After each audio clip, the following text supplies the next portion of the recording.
Hey, everybody. Welcome to a new experiment. Seth Jordan and I have decided to have an occasional conversation about world events, about social threefolding, about social change, and explore different topics. Maybe we'll bring on some guests occasionally. And we just thought our community might find these interesting and helpful. And we thought it'd be helpful for us to see if we could pull it off. I mean, Seth and I have some great conversations, and I honestly think some people might enjoy listening to our conversations. That's good. so, That's great. so here we are. So, Seth, you want to kick us off? Yeah, so we wanted to talk about threefolding. So this time not speaking necessarily so much about current events, but just speaking about threefolding more broadly, more generally. And the kind of overall question is threefolding still relevant? And I don't think we're going to give, I mean, I guess just the 30-second description of what threefolding is social, the body of social ideas and insights that came out of Rudolf Steiner's work, the beginning of the 20th century, and yeah, looking especially at the relationship of culture to economics to politics. So yeah, if people want to know more, we'll be talking about it right now. So, and you can also Google it. But yeah, the question is threefolding still relevant? And we have a few kind of questions after that to kind of take us along. People who have yeah, questioned that perhaps, and like why they've questioned it. But maybe we just start with kind of our basic thoughts on that question, and then kind of move along. So, Sure. Robert, you wanna start us off, or? Yeah, I think you could look at this question in a lot of ways. In the broader anthroposophical movement, okay, movement of people interested and connected to Rudolf Steiner's work, I think threefolding is often looked at as kind of a forgotten, backward stepchild that never really got hatched the way Waldorf got hatched, the way Camp Hill got hatched, the way biodynamics got hatched. I think there's some people out there who just think, yeah, there's a few kind of dilettantes out there who still think it's something worth thinking about, but anyone in the know knows that we moved on, and threefolding is just some kind of arcane occupation or academic occupation. So that's an attitude I've encountered. I guess I'm curious, first of all, have you encountered that? Yeah, I mean, the thing it immediately makes me think of is just coming up against meeting people who say like, oh yeah, that would have been so wonderful if it had worked out. Kind of imagining it as a kind of like package that of social programs that Steiner brought 1917, 1918. And if that had happened, then we would live in a kind of utopian world. And yeah, I can remember encountering someone when I was traveling in Switzerland who said like, oh yeah, that would have been so nice if that had happened. But then also, yeah, just kind of coming across that in general. So yeah, specifically people who are familiar with Steiner's work, people who aren't have no idea, but generally, but people who are familiar with Steiner's work, um, seeing it as some sort of blueprint or some sort of like program that failed, Yeah. instead of what it really is. So, but yeah, we'll get into that. But yeah, you want to take it farther in terms of whether or not you think it's still relevant? Well, I kind of like, honestly, first just unpacking these criticisms and critiques, because I kind of want to get them on the table. So the other critique that's common out there is the idea that when Steiner gave his economics course, that he was pioneering a new approach to social change through economics that made his work in threefolding irrelevant. And Steiner Steiner himself made some comments that can be interpreted in different ways about the effort he had made in Central Europe right after the war, and that, we had to let go of that effort and move on. And so those statements combined with his economic course have been interpreted by some people as meaning that, hey, Steiner gave up on threefolding and he put all his eggs into the basket of associative economics. And that's where we should put all our energy. So I also find that an interesting opinion, which I don't agree with. I don't agree with the first idea either, but I think it's worth getting them out on the table, kind of looking at them. Yeah. Yeah. I mean, otherwise, I think we can also ask the question and maybe ask it at the end of what's holding back people from when they hear about threefolding being kind of lit up by it or being moved by it, finding it to be relevant. But in terms of specific critiques, I think those might be the main ones. Just a kind of general idea that it was some utopian thing. And these are critiques in the anthroposophical movement, some utopian idea, or else this idea that Steiner had moved on, that threefolding was no longer relevant because now economics was kind of the main thing. And we should just maybe couch that in saying, like, that's a critique that's more specific to people who are focused on Steiner's economic pictures. Yeah. Yeah. But I like this third thing you brought up. I think it's very important, actually, because you could frame that question slightly differently and say, is the spiritual world still interested in threefolding? Does the spiritual world see it as something important for the present and for the future, and therefore guiding people toward it, right? Like if people are being guided toward other avenues of social change, it might suggest something about how the spiritual world views it. So I think that's also an important piece of this puzzle. For anybody who wants to work out of threefolding in a serious way, I think these are all relevant questions. Yeah. Yeah, that last one, yeah, I'd be interested in what your thoughts are on that. But yeah, yeah, it'd be interesting to dig into it. So how do you want to dig into it, though? Should we take those one by one, or should we kind of get our pictures onto the table of why we think threefolding is so relevant? Because I'm assuming we both think so, and then kind of address them after that. What do you think? Yeah. Let's just take turns sharing thoughts wherever they see what Okay. comes here. Yeah. And I can start. Okay. Yeah. Sure. So, and maybe it does address the first one of those critiques, which isn't really a critique. It's just a kind of misunderstanding. So, I mean, I do think it comes out of people's sense in terms of social life. There's just a lack of understanding that social life has its own lawfulness, that certain things are healthy and certain things are unhealthy, and that in the same way, so Steiner's work brought him in relationship to natural science very strongly, especially early on when he studied Goethe's work and wrote extensively about Goethe's work. So this kind of understanding of looking at things holistically, looking at I got a cattail there.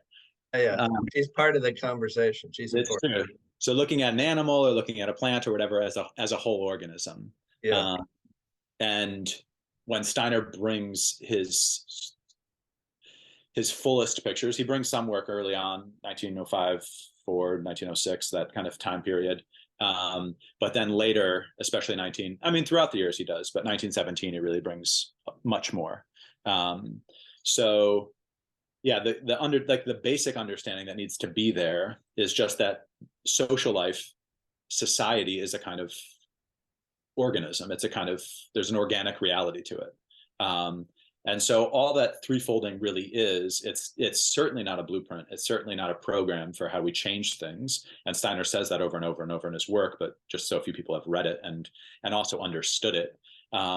So we're just so prone to utopian thinking, like, oh, we're just going to change everything, and some leader is going to bring in some new idea, and we're going to have a brand new society, and it's going to be so good. Instead of Steiner's approach, which is, can we actually learn to perceive what's taking place socially, what's taking place in social life, what's healthy, what's unhealthy, and at a far deeper level than we currently do. Everything is very superficial in terms of kind of contemporary social science. And so, yeah, Steiner's trying to kind of grasp it at a much deeper level. Maybe I'll leave it there. Yeah, I totally agree with you. And to me, that's, the thing that most undercuts these ideas that perhaps social threefolding is irrelevant, because they're based on a misunderstanding. The society is threefold. It follows laws. It has a lawfulness, right? And so like threefolding doesn't go away. It's there. Like the threefold human being is there. And threefolding is an invitation, like wherever you are, wherever you're situated in society, to, a way of beginning to make sense of what's happening around you. How could that activity not be relevant? Yeah. Like it's an incredible tool to make sense of what's going on in the world. And if there's something we all need desperately, it's to be able to make sense of what's going on. So yeah, I completely agree. Like in the first place, threefolding is not a program. It's a methodology to make sense of what's happening in the world as a basis for wise action, as a basis for participating then, um, you know, as an activist, if you even want to call it that, to participating as an activist in a way that might actually do some good. Um, so yeah, I really resonate with that. Yeah, maybe just to even make that a little bit more concrete in a sense, or put some pictures to it. It is just saying we live in a society with a cultural life, an economic life, and a political life. And can you imagine any of those away? Can you imagine that we don't have an economic life? Like, how would we feed ourselves? Can you imagine that we don't have a governance life? Like, how do we relate to each other? Are there any sort of agreements? Or like, even if they're just implicit agreements, like there needs to be some way that we kind of structure our social relationships. And is there any sort of cultural life? Like, of course, no matter what, in every society, people are educating each other constantly. Language is being used. Like there's always just people are creative. Like the inner life of the human being is constantly evolving, and that expresses itself in our cultural life. And so you can't have a society that's not doing those things in some way. It's just that most people think of society, and this is, I guess, a pretty important distinction to bring. You can see it as kind of one fold. You can see it as like, oh, well, the government should run everything. They should run the economy. They should run the schools. They should run culture, all cultural activities, the arts, everything. They should be in charge. And so that's where the distinction kind of comes. It's like looking at the government. So this is just a different example. If you look at our government's threefold, with the executive, the legislative, and the judicial. And you could say like, oh, well, like, there shouldn't be this balance of powers. They shouldn't be separated. Instead, like the executive should just run everything. And you would have, some sort of tyranny where the president or the king or whatever is like running the courts and running everything. And that's one way of doing it. That's a kind of like one fold approach. You have one source of power. They're running the three. And it's the same with, society more generally. We very often just see it as government running everything, or else government and business going kind of head to head. But we usually just don't even think about culture. We just don't see it as relevant in terms of power relationships. So this is where we kind of like dig in, is we say with threefolding, like, well, let's just take it seriously. Let's look at all three realms and see what their healthy relationship should be. And maybe one should be much more powerful than another, or maybe they should have some degree of independence.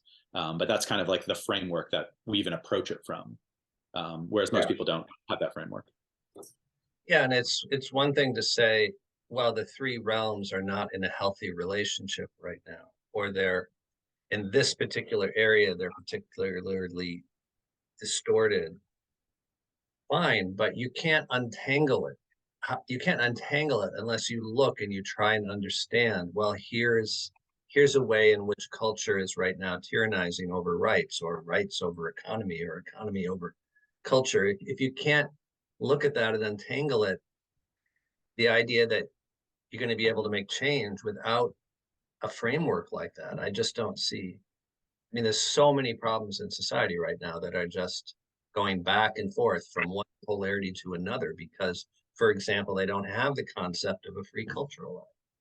Yeah. You know, so this is good. I think we should move on to the next question, or at least one of the other questions, which is it really possible to build a viable movement around social threefold? Mm. Like, are we just, again, kind of holding up threefolding as this great tool, but it's not realistic? We should really jump in with other movements or other thought leaders. What's your first thought about I want to move back first to the other that? question. Okay. All right. So, but that question is it possible to create a viable movement? But we should touch on this economic one, this economic critique. Oh, you want to go there first? Okay. Yeah, Okay. just because I think my answer to it is like it's I think quite simple and kind of purely historical, which is, I mean, you've already answered it in a certain way, which is like, and we've already answered it, like, how can you imagine society not threefold? And throughout his economic lectures, he's of course referring to cultural life and political life. He's not saying like all of a sudden it's going to be one fold and the economy is going to run everything. He's talking about entrepreneurs as cultural workers. He's still talking about the work that people do as being overseen in a certain way, or at least they're yeah, it's separated from economy. It's still overseen in a sense by the rights life. So the same indications, the same pictures he brings elsewhere in threefolding, he brings there. It's the same framework. There's nothing that's significantly different. And it's really just, I would say, one statement in lecture one, where he says this thing of like, we've moved on. But what it means is that Steiner's constantly moving on. So if you look back in descriptions of that time, and also just how Steiner worked, he starts off very much working with government, working especially with the Austrian and German governments, trying to figure out how to bring a threefold picture when they have to go to Versailles and when they have to sue for peace. So how is it, what is going to be the response to Woodrow Wilson's 14 points? Are the Central Powers going to have anything to bring to the table, or are they just going to have Woodrow Wilson's ideas kind of imposed upon them? And so Steiner, because he was asked by this German bureaucrat and has relationships with some of those people, he tries to kind of make that happen. But then I'm pointing to it because when that fails, and then he's asked from the kind of the grassroots level to build a threefolding movement, he turns completely to that. And when someone comes to him like 6 months later and says like, oh, I finally got this, this German official on the line, he says to them like, no, that's not what we're doing anymore. Like, we're doing this now. Because, Steiner's so tuned into like what's going to work now. Yeah. So like, okay, like where's the window of opportunity? How do we do this? How do we move it through? He's so like tuned into this social, spiritual reality around him that he's on the move. And so, of course, he can like turn on a dime to say like, this is what we're doing now. And so, yeah, when the economics course comes along, that's really at the end of the threefolding movement. Like the work in Stuttgart, all these places has kind of dwindled and died. So like threefolding, it's pretty much done in terms of, a movement during that time. And so now he's like, okay, we're turning towards the economics. We've got all these students and teachers who are interested in it. Let's do it. But then, he goes to England a month later, 2 months later. This is the summer of 1922. And he again speaks to that audience about threefolding. So it's quite obvious that he's still working with the threefold framework. Like, how could he not? But that he was just continuing to turn on a dime. And so to say like, oh, well, economics is the thing because that was the last thing Steiner brought in 1922. It's 100 years later. Like, Steiner was changing course every every couple of years, but he was really changing course every month. You know, he was constantly changing course in terms of like what's needed now. So to think like that's where we are now because it's the last thing Steiner said is first wrong, because then he goes on to talk about threefolding, and it's also just like it's kind of absurd. Yeah, I don't know if any of those people who I've heard them make this argument, I don't know if I've asked them like, what aspects of threefolding do you think are no longer true? Like, do you think we don't have a cultural life anymore, or that cultural life shouldn't be independent? Like, what do you think we don't have a political life anymore? Like, what does it even mean? But it just, yeah, it's embarrassing a little bit to bring it up because it is kind of absurd. It's not clear to me where there's meat on it. Yeah. Well, I appreciate, what you're saying. And if I boil it down to a few words, you're basically saying Steiner was saying a particular strategy that he attempted in Central Europe at this time is no longer worth doing.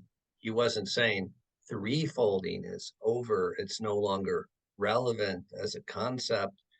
He was saying a particular strategy around threefolding was not worth pursuing anymore. So I agree with that, but I do think we should put one other aspect of the argument on the table of the folks who believe that economics is the only way to go forward, or the only way to go toward threefolding is through economics. And so part of this argument is, as I understand it, that Steiner said that when World War I ended, that the way it ended put the Anglo-American world into the leadership of world culture in a certain way, right? They took over the reins from Central Europe for shaping the future of the world. And so the argument goes that since the Anglo-American world is particularly connected to the realm of economics, that we have to start with economics. We have to bring a deep transformation into economic life before there's any hope of getting beyond that. Now, mind you, to be fair, some of these folks have said, well, it's through the economy to threefolding, right? That we have to go through the economy. So I want to bring that in and give you a chance to respond to that, and then I'll bring my own response. But what's your response to that aspect of the argument? I mean, as a bigger picture, Steiner does speak obviously about the Anglo-American world, especially connected to economics in some way. But yeah, he also does speak in Ideas for New Europe about us being English speakers being so connected to economics and everything being so focused there, that what needs to take place is that we become so materialistic, so focused on consumption, that we eventually have a kind of breakthrough, a realization that we're doing nothing more than the animals are doing. We've been given intelligence and spirit, and we're doing nothing more. We're just going around trying to feed ourselves, and so in a sense, we're completely wasting our God-given gifts, and that would create a kind of sense of shame that would lead us to our true task, which is a kind of renewal of culture. That we actually what we have to bring is in the cultural realm. That's what Steiner would say about threefolding generally, is that everything springs out of the cultural realm. So in a sense, I don't know that that's so specific to English speakers. But yeah, just that he kind of, to use that word, centers that activity, the kind of cultural renewal, again, in the Anglo-American world. So yeah, I don't know. I think it is, but it's just like, I don't know. Yes, as Americans or as English speaking, part of the English speaking world, maybe there's a general kind of relationship to these things. And so that has some bearing, but like, obviously what's taking place in Europe, like, is hugely important. And also the task that you just described, the end of World War I, the Americans and the English like took on responsibility from Europe, but like, obviously, like, things are moving then. That's just a picture that like responsibility can be shifting. It's not like people need to sit on their hands now. It's not like Europeans have nothing to do, or like, yeah, people in Asia have nothing to do. People in the East and or people in all these other parts of the world obviously have to bring it in their own way. And also in America, like we have to bring it in our own way. And as individuals, we have to bring it in our own way. And like, we can't just like leave it to people who are interested in like business or banking. We have to like work to transform politics and work to transform cultural life. So, Well, yeah. yeah. And associative economics, looked at big picture, is a cultural impulse working into the economic life. It's trying to bring new ways of thinking about economics, about money, about how to carry out trade. That's a cultural impulse. That's Yeah. bringing new, fresh cultural perspectives to bear on the economic life. So, so de facto, it's a cultural impulse. Yeah. And you know, I appreciate very much the work that's been done in, you know, thinking about how to transform economic life, how to transform how we work with money. I do think that Americans have a really strong relation to money, and that there's a great opportunity here in this country to create new social forms that have to do with thinking about how we move money between us in new ways. But again, a lot of that is in the realm of culture. It's in the realm of how we flow money from the economy into cultural activities, for example. That picture comes right out of threefolding. It has its grounding in threefolding rather than in the economics course, where it's taken up further.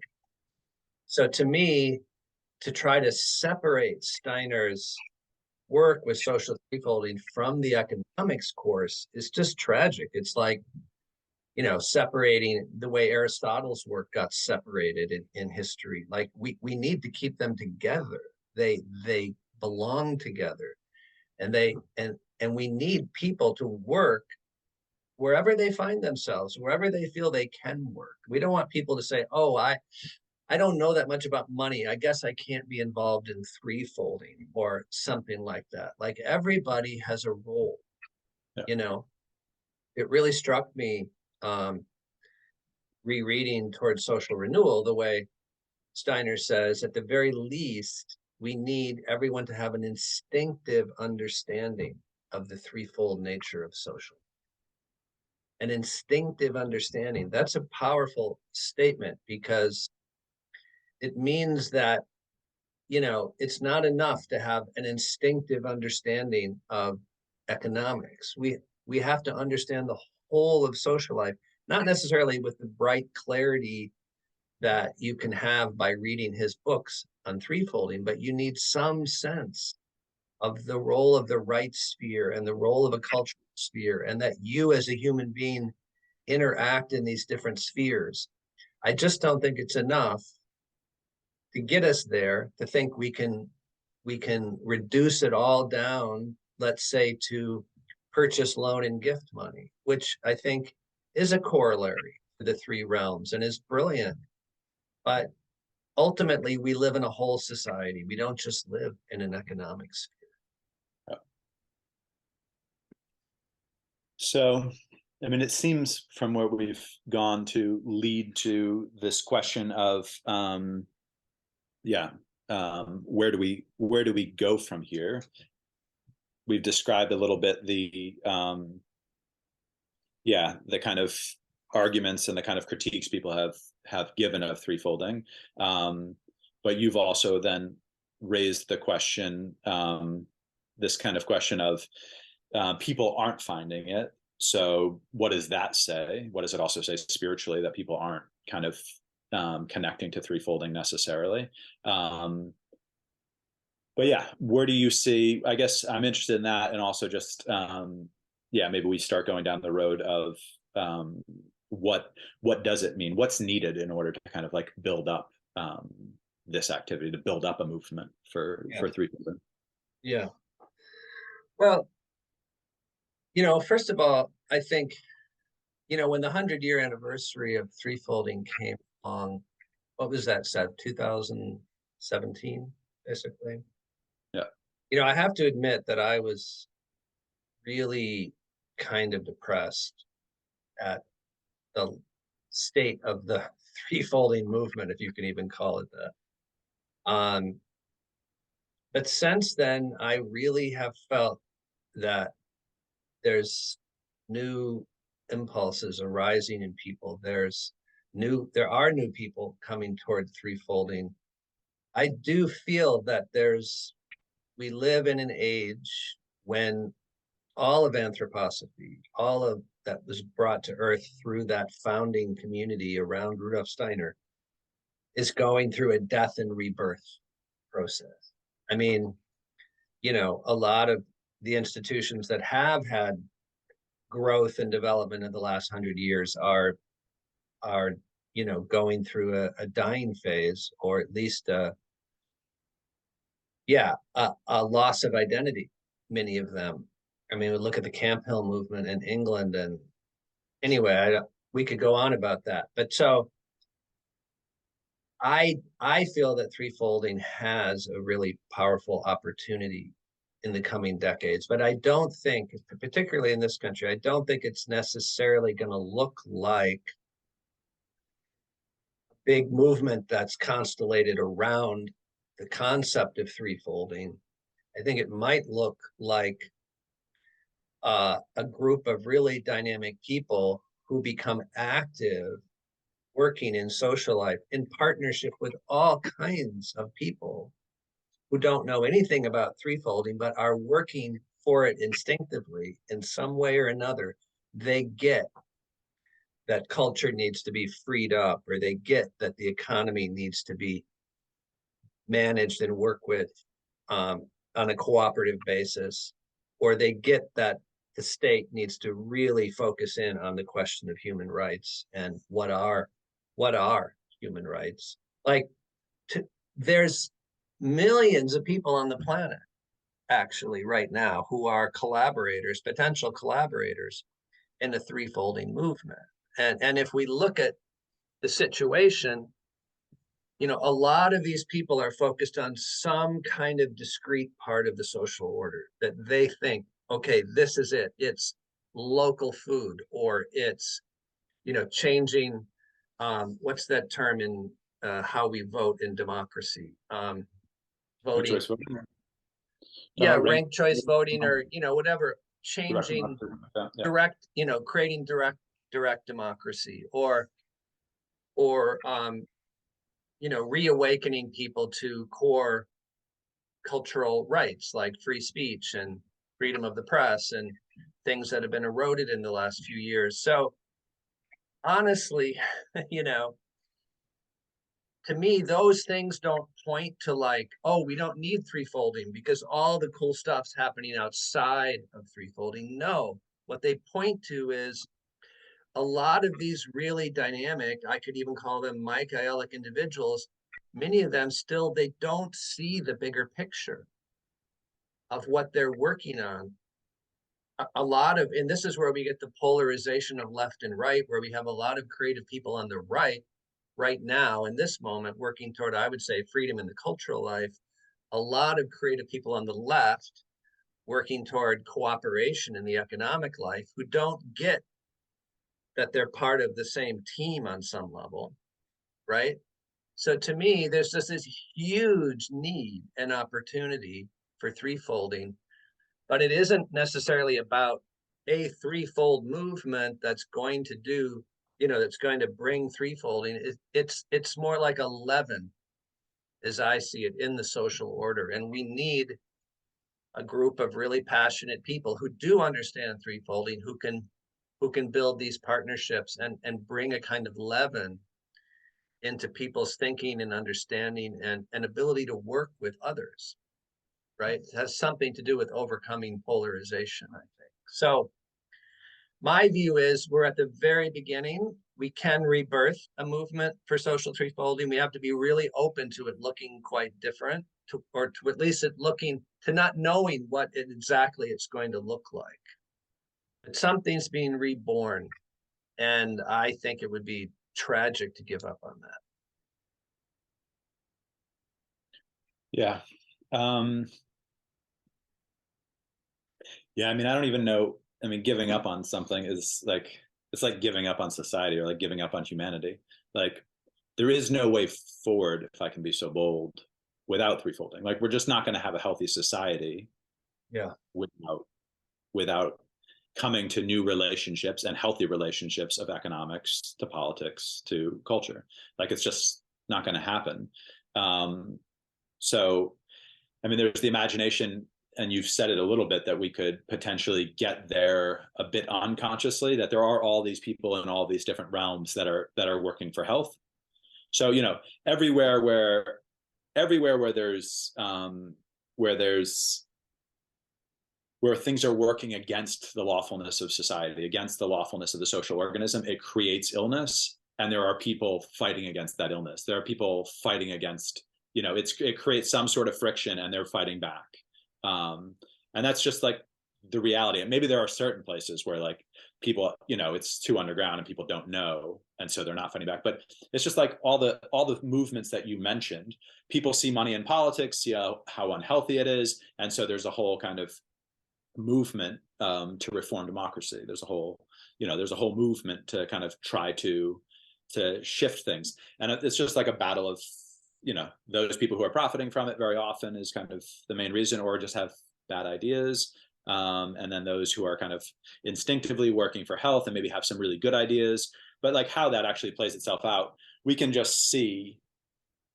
I mean, one of the easiest examples I think is like is the need for a free press. And right now, you know, we've always that's been like a shared value in America for a long time, the need for a free press. And then we can't, you know, we've some government money comes in to some stations, NPR, this or that, and like it's not really a big deal. And then there's all this money coming in from like billionaires and coming in from like, you know, business in one form or another through advertisements, and like, it doesn't seem to be healthy or helpful. It seems to be, you know, ruining it. But like, we need to get money somehow. So like, these are our powerful friends in business and government. So, you know, we don't really have a free press in a like more pure form. And then it's become politicized. And now it's also, you know, who's more interested in censorship of different viewpoints and stuff like that. That all then falls along political parties and a left-right alliance, you know, who's what side you're aligned with. The idea of a free press, though, is a kind of like healthy picture. It's existed for a long time, and people speak about it a lot, but like it's still kind of ill. And yeah, it's a picture of, you know, so it's a picture of like a battle that's taking place where all these forces are trying to use the press as their own platform for their own interests, and it's not actually a free press. So yeah, I agree that all of these battles are taking place, and there are so many people working unconsciously towards social health. And then I guess, I mean, it was interesting to hear kind of the picture you have around a movement being necessary or not. I do think it's necessary for social health that that coming to a conscious, objective relationship to society, beginning to just look at it not as kind of like, oh, we can do anything and I'm only focused on this little area. Like, we just have such a small, nitpicky way of working with society. But like, actually trying to develop a science that places the human being at the center, that's looking for kind of the deepest pictures of the relationship of the different aspects of social life. Like, that's just going to be required moving into the future. Like, we just can't we can make our whatever way we, you know, maybe we can have great strides in the next 50 years and there just be a handful of people who are like, they've moved somehow to high positions or they've got great relationships and some good things happen. But ultimately, people are going to have to develop an understanding and a kind of interest in social life. And it doesn't mean that everybody needs to become a social scientist. It just means that like, yeah, that we start to develop some interest in social life, and we start to kind of like cultivate that and try to, pay attention, read articles but like articles that actually kind of explain the kind of like lawfulness of social life, that we just try to grasp it little by little. We try to support that. We try to build some substance. So I do think that's just necessary. And then I would also just say the main thing that I think is holding us back is Robert Karp and Seth Jordan not having enough capacity to wake people up. And I don't just mean the two of us, I just mean every single person. Like, all that's actually required is grasping it with enough clarity and enough fire to be able to bring it out of oneself and help other people see it. Like, that's the path forward. Totally. And that's the path that you and I are trying to take, and it's the path that every single person who kind of comes towards it can take. We can all try to like wake it up in ourselves and then actually like bring it out of ourselves into the world. It's the path that has to be taken, and it's just a question of like, Steiner says it in relationship to meditation, that you can shovel coal into a stove and create a fire out in the field, and the heat just dissipates, or you can do it in a train and you can move that train. And it's the same in our work. Like, can we build up enough fire and enough, power in our hearts and in our thoughts and in our will to like actually bring it into the world? And that's all that's needed. I mean, if you or I, if any of us really stepped it up, I do think lots of things are happening right now that weren't happening in 2017. But it's also just because certain individuals have like grabbed hold of it for themselves and said like, I'm going to give myself to this and like try to move it, because it's the only way forward. Like, there's nothing. Individuals in all these different areas that we've talked about will continue to work unconsciously towards health in that area, but we just will continue to fall short, and things will continue to pull apart, and polarization of the political parties will continue to tear at us. Like, those things are all so much more in our face. But we need to have this become a fire, Yeah. as far as I can see. Yeah. Beautiful. I mean, I think we could have another conversation about this question of movement building, and you could say capacity development that we need if we're going to get somewhere. Yeah. Love to continue that, but I want to share just a couple of responses. I know we need to wrap up, but first of all, I think what you're talking about, this fire, is connected in my mind also with the 100-year anniversaries, and with, I think we're at this moment, it's related to Pentecost in the life of Christ and the life of the disciples. It's the moment when the disciples gain the ability to take all these profound experiences and make them their own in such a powerful way that they can speak to anyone in their language. And they're not dropping this complex language they had with their master onto other people. No, they're speaking in the moment in a powerful way. And I think we have to hold out for the whole anthroposophical movement, but I would say especially for threefolding, is I think in the American context, it's just so key that you and I and others can begin to develop that capacity. Like, that is the most important thing. And it's some kind of initiation. And I'll say, I think it's also connected to our willingness to really enter into the skin of the dragon of America. And it's not just a dragon, to enter into the mystery of America. And what does it mean to live on this continent, and to connect to the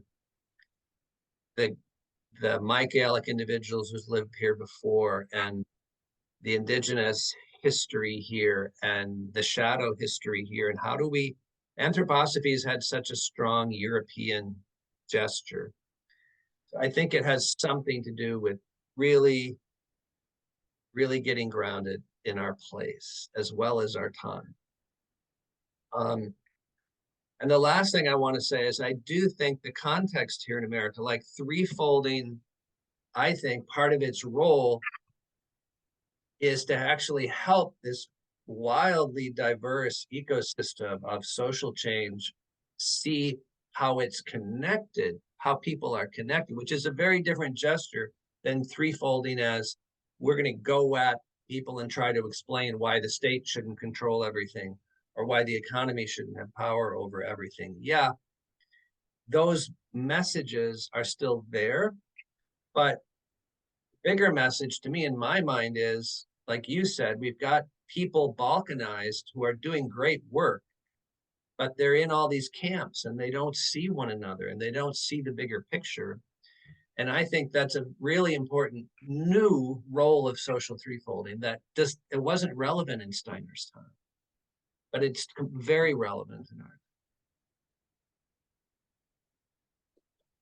Yeah, yeah, that makes sense. It is definitely this balancing act of yeah, can we hold the ideals? Can we kind of see what's needed and kind of like fearlessly work out of that? And can we also just see, do we have enough interest and enough love in the world that we live in to kind of just see kind of what's it asking for, what's needed that we can actually respond to, and not just kind of bring ourselves entirely and not just kind of give ourselves to the world entirely and say like, well, I'll just do whatever you want me to do, but kind of live in this middle space where we have our ideals fully intact, but we're also seeing like, oh, and this is where the opportunity is right now. This is where I can bring some help. I can offer something. So yeah, that kind of balancing act yeah, is challenging, but I think it's definitely the path we need to take. Cool. Cool. Maybe that's a good place to wrap up. Sounds good. Yeah, there's still plenty of unanswered questions, but we'll take next time to look at it maybe. Awesome. Yeah, this was really fun, Seth. Yeah, A good beginning. And we'll pick up the thread next time. sounds good. Check you later.